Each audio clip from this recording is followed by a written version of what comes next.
사사기 말씀 살피면서 머리털이 다시 자라기 시작하니라 라는 제목으로 하나님 말씀 나누도록 하겠습니다. 오늘 본문의 말씀은 삼손의 마지막에 있었던 사건을 우리에게 소개하고 있죠. 삼손은 나실인으로서 그리고 이스라엘을 구원할 사사로서 하나님 앞에 부름을 받았지만은 우리가 살펴본 그의 생애를 살펴보면 전보다 육체의 정욕을 따라서 살아간 것을 보게 되어집니다. 사사기에 기록된 사사들 가운데 가장 많은 분량을 차지하고 있는 이 삼손의 이야기는 3명의 여자들과 관련된 이야기였어요. 처음에는 딥나에 내려가서 블레셋 여자와의 결혼을 통해서 난리를 벌였고, 두 번째는 그 가사의 기생에 들어갔다가 또 난리친 사건이 있게 되어집니다. 그리고 세 번째는 들라에게 걸려서 머리가 다 밀리고 블레셋에게 포로로 잡혀서 두 눈이 뽑힌 채에 이제 짐승처럼 맷돌을 가는 비참한 자리에 삼손이 떨어지는 것을 보게 되어져요. 여러분, 이스라엘을 그 블레셋에서 구원해낼 그 어둠 속에 있었던 이스라엘을 빛으로 인도해야 될 작은 태양, 그 삼손의 이름과 그 삼손의 삶처럼 작은 태양으로 살아가야 될 그가 오히려 이 어둠의 딸 들릴라에게 사로잡혀서 그 빛을 다 잃어버리고 어둠 가운데 거하는 것을 우리는 보았어요. 여러분, 이러한 결과는 그의 머리털이 단순히 잘렸기 때문이 아니죠. 20절에 기록된 것처럼 삼손이 힘을 잃은 것은 머리털이 잘렸기 때문이 아니라 사실은 하나님이 그와 함께 하였는데 그가 이제 그렇게 나아가게 되어지자 여호와의 영이 그에게서 떠났기 때문입니다. 여러분, 하나님이 함께 하는 것이 능력이었고 하나님이 함께 하는 것이 정말로 축복이었어요. 여러분, 그럼에도 불구하고 이 삼손은 하나님의 영이 자기에게서 떠난지도 모른 채에 그렇게 힘을 발휘하다가 두 놈이 다 뽑히는 것을 보게 되어집니다. 여러분, 그래서 하나님의 영이 떠난 그가 이제 하고 있는 일이 무엇입니까? 다곤 신당에서 맷돌을 돌리는 이 일을 하고 있죠. 나귀가 하는 그 일을 지금 이 삼손이 하고 있습니다. 이전에 하나님의 영이 그와 함께 할 때는 나귀의 턱뼈로 블레셋 사람 1000명을 그렇게 죽일 만큼 그 삼손이었던 그가 이제는 나귀가 되어서 조롱을 받고 있는 것이에요. 여러분, 블레셋의 신이었던 다곤 신은 곡식의 신입니다. 곡식의 신. 하나님의 영이 그와 함께 할 때에 삼손은 어떻게 했습니까? 그 블레셋의 추수밭을 다 불태워서 그 다곤 신을 조롱했는데 이제는 그 다곤 신당에서 곡식을 타작하기 위해서 눈먼 나귀처럼 맷돌을 돌고 있는 일을 하고 있어요. 여러분, 삼손의 모습에서 어떠한 희망도 찾아볼 수가 없죠. 하지만은 그의 모든 전생에, 우리가 살펴보았던 전생애를 통해서도 삼손의 모습에서는 그가 나실인으로서 혹은 사사로서 그 하나님과 동행함에 그 나타나는 증거들이 전혀 없었는데 히브리서 11장에 믿음의 사람들로 우리에게 소개할 때에 누가 언급되고 있습니까? 바로 이 삼손이 언급되어지고 있는 것을 보게 되어져요. 그를 믿음의 사람으로서 히브리서 기자는 우리에게 인정해주고 있습니다.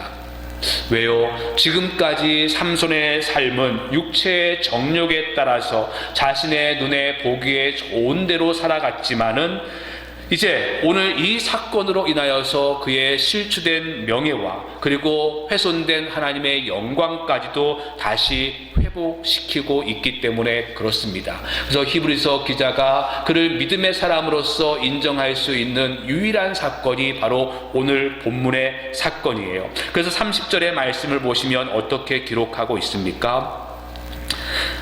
하반절의 말씀에 보시면 삼손이 죽을 때에 죽인 자가 살았을 때의 죽인 자보다 더욱 많았더라라고 말하고 있습니다. 삼손이 이전에 하나님의 영을 힘입어서 그 블레셋 사람들을 죽였는데 그 숫자의 합보다 더 많은 블레셋 사람을 이 사건을 통해서 죽였다라고 기록하고 있어요.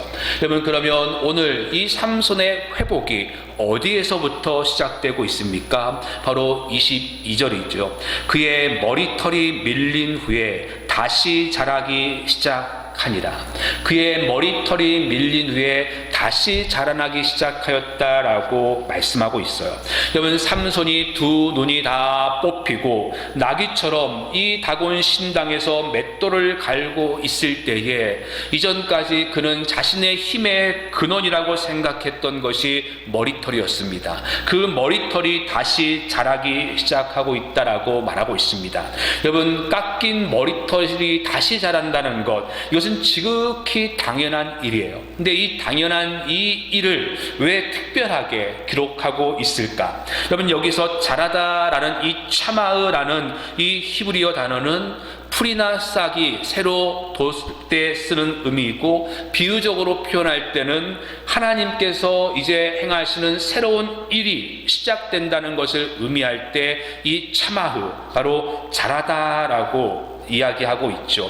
여러분, 그래서 이사야 43장에 보라 내가 새 일을 행하리니 이제 나타낼 것이라 라고 할 때에 이 단어가 쓰이고 있습니다. 하나님께서 새로운 일을 행할 것이다 라는 것이에요. 그리고 자라기 시작하니라, 시작한다라는 이 단어도 삼손의 이야기에 한번 쓰입니다. 언제 쓰였냐면 바로 13장 5절에 기록되어 있는데요. 13장 5절의 말씀에 보시면 그가 블레셋 사람의 손에서 이스라엘을 구원하기 시작하리라 하니라.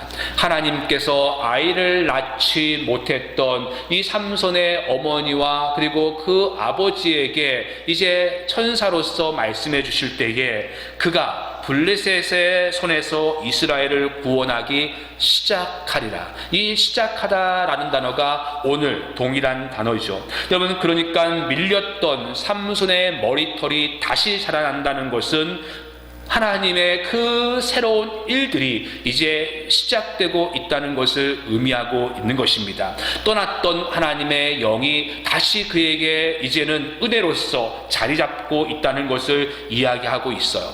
비록 지금 삼손은 옥에 갇혀서 두 눈이 다 뽑혀 어둠 가운데 살아가고 있지만은 이제 그 잘렸던 머리털이 다시 자라는 것을 소개함으로써 그의 생애 속에서 하나님께서 구원하기 시작하리라라는 그 약속의 말씀들을 이제 다시 이루실 것들을 보여주고 있는 것이죠. 비록 그래서 그의 육체의 눈은 잃어버렸지만은 그의 모습을 보면 영의 눈이 띄어져서 사사로서 그의 사명감을 다시 확인하고 하나님이 누구인가를 분명히 깨닫는 고백들을 다시 하게 되어지는 것들을 보게 되어져요. 하나님의 은혜가 이 삼손의 삶들 속에서 다시 시작하고 있는 것들을 보게 되어집니다. 비록 삼손은 자신의 육체의 정욕으로 인하여서 죄로 인하여서 비참한 자리에 떨어졌지만은 하나님은 어떠한 분이십니까? 그러한 삼손을 포기하지 않으시고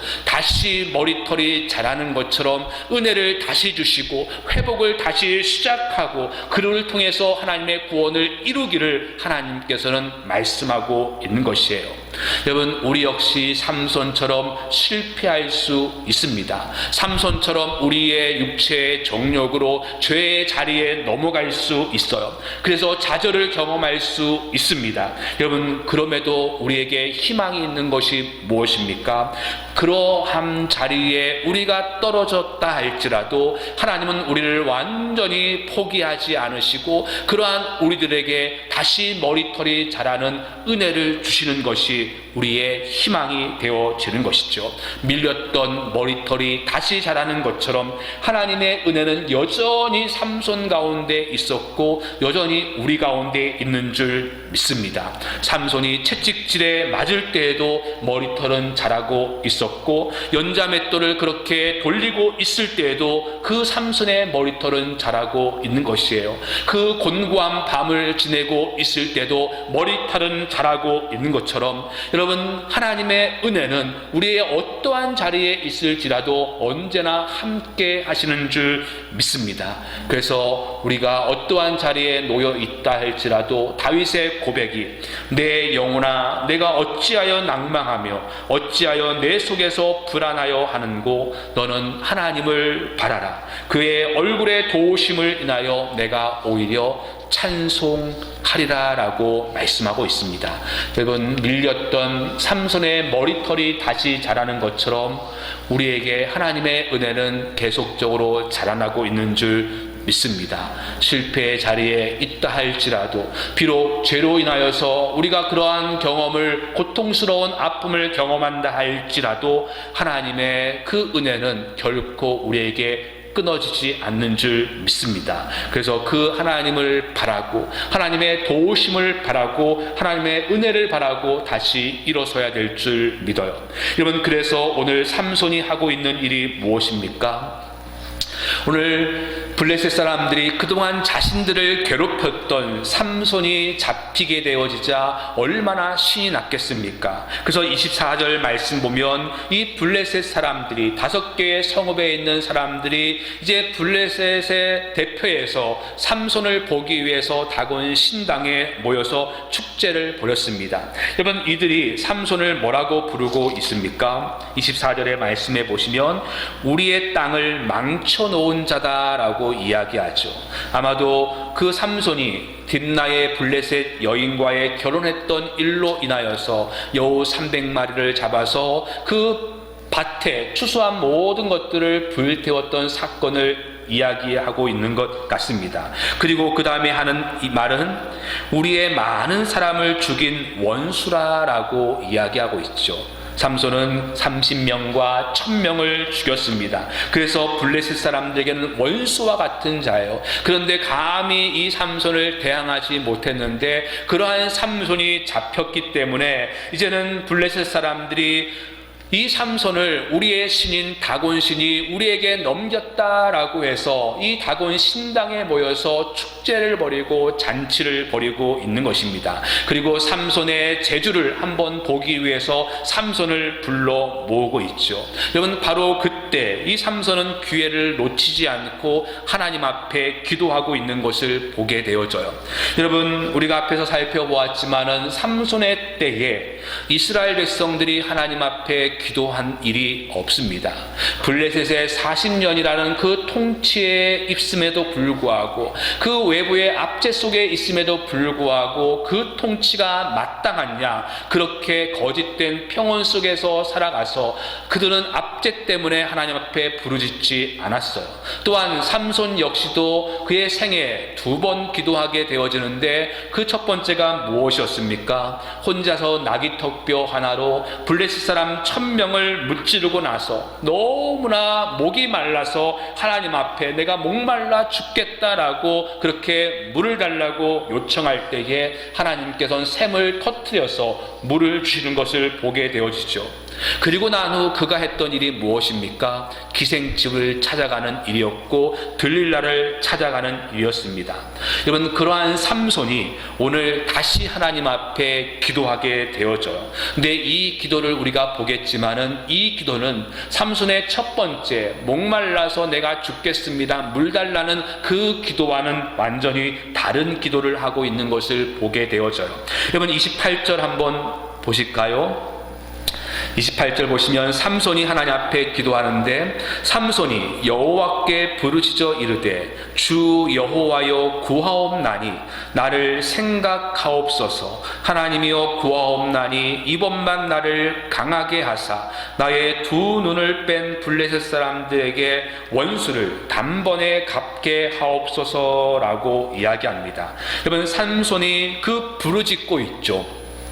하나님 앞에 간절하게 외치고 있습니다. 그 외침이 히브리어로 4개의 동사가 나와요. 부르다, 이 카라라는 그 단어와, 그리고 기억하소서, 나를 생각하소서라는 자카드, 그리고 나를 강하게 하소서, 나를 강하게 하소서, 하자크라는 단어와, 마지막으로는 원수를 갚게 하옵소서, 낙함, 이 4개의 동사가 나옵니다. 먼저 그는 부르짖고 있어요. 정말로 단순한 외침이 아니라 하나님 앞에 그동안 나신이로 살지 못했던, 그 부름받은 자로 살지 못했던 자신의 범죄함을 낱낱이 하나님 앞에 회개하는 그 부르짖는 기도를 하고 있죠.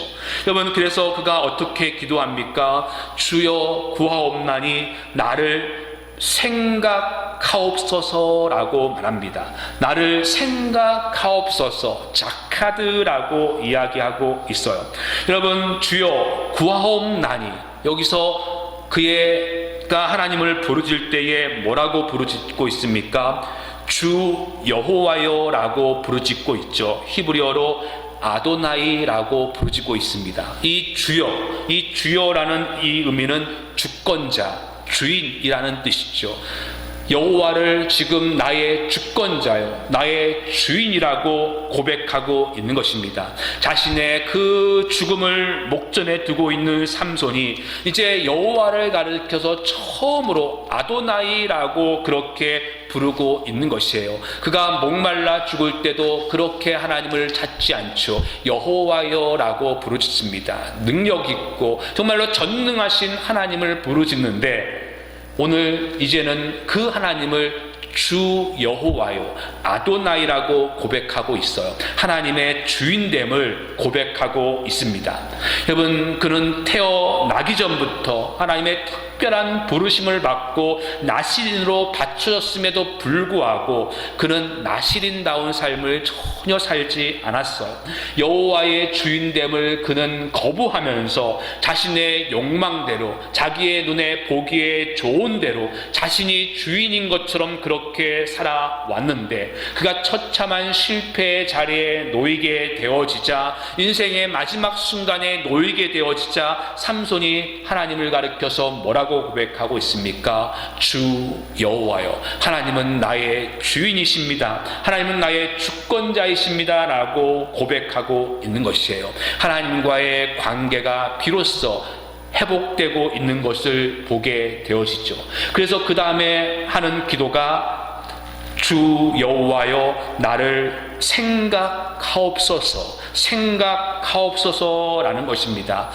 지난 날을 기억해 달라는 것인데, 당연히 그 기억의 대상은 삼손 자신일 것이에요.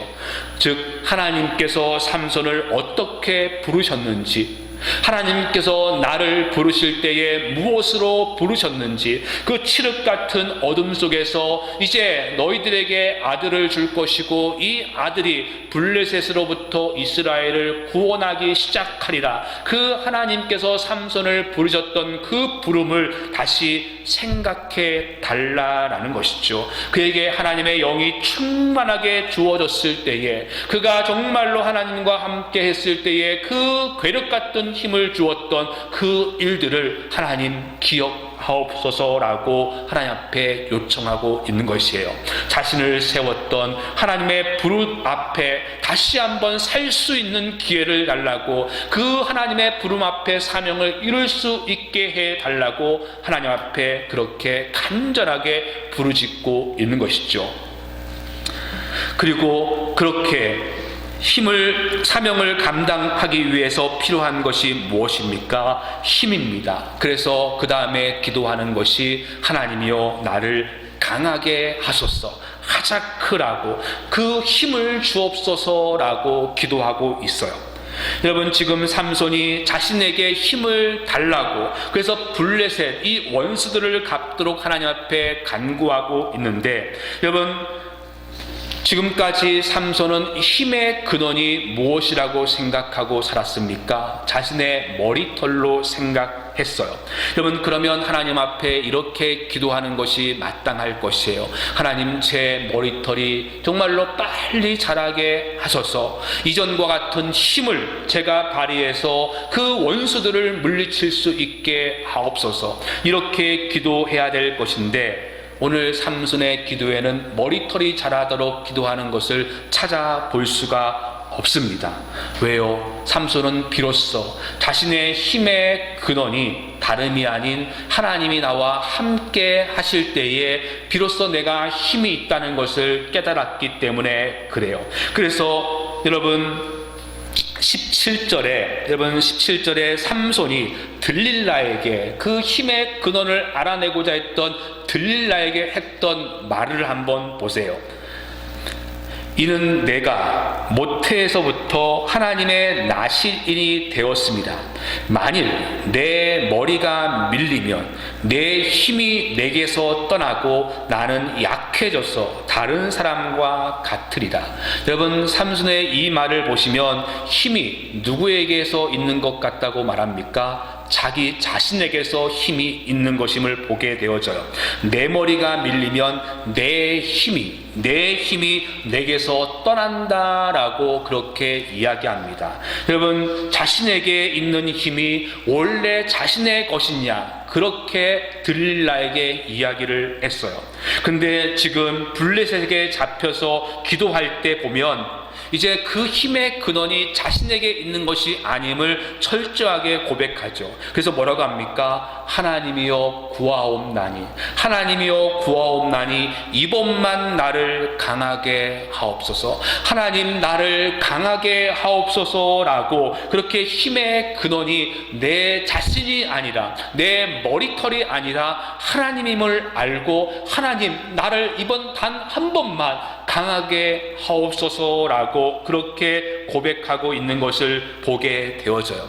실패와 고통의 자리에서 삼손은 비로소 자기와 하나님이 함께 하지 않으면 자신은 아무것도 아님을 깨닫게 되어지는 것이죠. 그래서 머리털을 의지하지 않고 자신의 힘을 의지하지 않고 하나님을 의지하면서 힘의 근원이 하나님인 것을 알면서, 하나님이여 나를 이번 한 번만 강하게 하소서. 나에게 주었던 그 사명들을 이룰 수 있게 하옵소서라고 그렇게 하나님을 의지하고 있는 것을 보게 되어집니다. 그래서 그 강한 힘으로 그가 하고자 하는 일이 무엇입니까? 낙함, 원수를 갚게 하옵소서. 이 원수는 삼손의 개인적인 원한뿐 아니라 하나님의 원수를 말하고 있죠. 구약에서 원수를 갚는다는 것은 단순히 개인적인 측면이 아니라 신학적인 관점에서 하나님을 대신해서 싸우는 것을 의미할 때에 원수를 갚는다라고 말하고 있어요. 그래서 하나님, 저에게 이번 한 번만 힘을 주셔서 하나님께서 저를 부르신 그 부름에 다시 한번 그 사명을 감당할 수 있어서 이 원수들을 물리칠 수 있게 하옵소서라고 하나님 앞에 부르짖고 있는 것이에요. 자신의 절망과 같은 상황 속에서 그 자신의 머리털이 자라는 것을 보면서 하나님의 은혜가 아니면 아무것도 아님을 깨닫고 하나님을 그렇게 고백하고 있는 것이죠. 주 여호와여, 하나님은 나의 주권자가 되시며 나의 주인이시며 나의 부름의 소망인 줄 믿습니다. 나를 이번 한 번만 생각하여 주셔서 나를 강하게 하셔서 그 원수들을 갚게 하옵소서라고 고백하고 있는 것이죠. 여러분, 이 삶의 마지막 자리였던 실패의 자리에서 삼손은 비로소 하나님이 누구신가를 깨닫고, 그리고 자신이 어떠한 존재인가를 깨닫고 하나님의 은혜를 간구하며 하나님의 도우심을 구하고 있는 것을 보게 되어지죠. 그리고 하나님은 그 기도에 응답하시어서 그 괴력 같은 힘을 다시 한번 발휘하게 하시고, 삼손이 생전에 블레셋 사람을 쳐 죽인 수보다 더 많은 수를 이 죽음의 자리에서 이루게 하는 것을 보게 되어집니다. 여러분, 우리가 이 삼손을 보면서 이 삼손의 모습은 이스라엘의 모습이고 또한 저와 여러분들의 모습이죠. 거룩한 하나님의 백성으로 정말로 나싯인으로서 성도로 부름을 받았지만은 그 부름에 합당한 삶을 살아가기보다는 여전히 세상의 욕망대로 우리의 눈에 보기에 좋은 대로 하나님을 정말로 주님이라고 나의 주권자로 고백하기보다는 내 인생에 필요한 것들을 채워주는 그러한 하나님으로 전락시키면서 내가 주인이냐, 그 힘이 내에서 있느냐, 그렇게 살아왔던 것이 삼손이고 우리의 모습이에요. 어둠을 밝힐 태양이 오히려 어둠에 사로잡혀서 하나님과는 관계없는 그 죄의 욕망대로 살아갔던 모습들, 자기의 속인의 옳은 대로 살아가는 이 삼손은 우리에게 어떠한 희망도 어떠한 소망도 줄 수 없습니다. 그런데 삼손의 이야기 속에서, 아니 사사기 전체의 이야기 속에서 우리가 희망을 가질 수 있는 이유가 어디에 있습니까? 그러한 삼손도, 그러한 이스라엘도, 그러한 우리들도 하나님께서는 결코 포기하지 않으신다는 것입니다. 블레셋의 40년의 압절 속에서도 그 통치가 마땅한 양 그들과 빌붙어서 살아갔던 이스라엘을 하나님께서는 구원하기 위해서 사사를 세우신 것처럼, 또한 삼손처럼 나시인으로 부름을 받았지만은 그 평생에 자신의 욕망을 위해서 살아갔지만은 하나님께서는 결코 삼손을 포기하지도 또한 이스라엘을 포기하지도 않으신다는 것입니다. 잘려난 머리털이 다시 자라나듯이 그들이 어떠한 자리에 있다 할지라도 하나님의 은혜는 결코 떠나지 않고 그들을 에게 함께 하고 있는 것이죠. 그래서 평생 나시린과는 관계없이 살았던 이 삼손의 기도에 하나님께서는 응답하시어서 역사를 이루어 가시고, 하나님께서 그 삼손의 부모에게 주었던 처음의 사명들, 이 아이를 통해서 블레셋의 손에서 이스라엘을 구원하기 시작하리라, 그 일들을 신실하게 이루어 가시는 것을 보게 되어집니다. 그래서 이 삼손의 이야기 속에서도 정말로 우리는 사람들을 볼 때에 실망이 있고, 또한 그 사람들을 볼 때에 우리는 어떠한 소망도 찾아볼 수 없지만은 그 속에서도 하나님의 은혜는 여전히 있기에, 그 속에서도 하나님께서는 결코 그들을 포기하지 않기에 그 하나님으로 인하여서 우리는 다시 희망을 갖고 일어설 수 있습니다. 여러분, 우리가 비록 삼손과 같은 삶을 살아가고 있지만은 하나님의 은혜는 결코 우리를 떠나지 않으실 것입니다. 우리가 하나님 앞에 부르짖고 회개하고 하나님 앞에 나아올 때에 주님은 우리를 용서하시고 다시금 하나님의 뜻을 이룰 수 있는 도구로 우리를 사용하실 줄 믿어요. 그 하나님을 바라보고 그 하나님 앞에 다시 설 수 있는 저와 여러분들 되기를 소망합니다.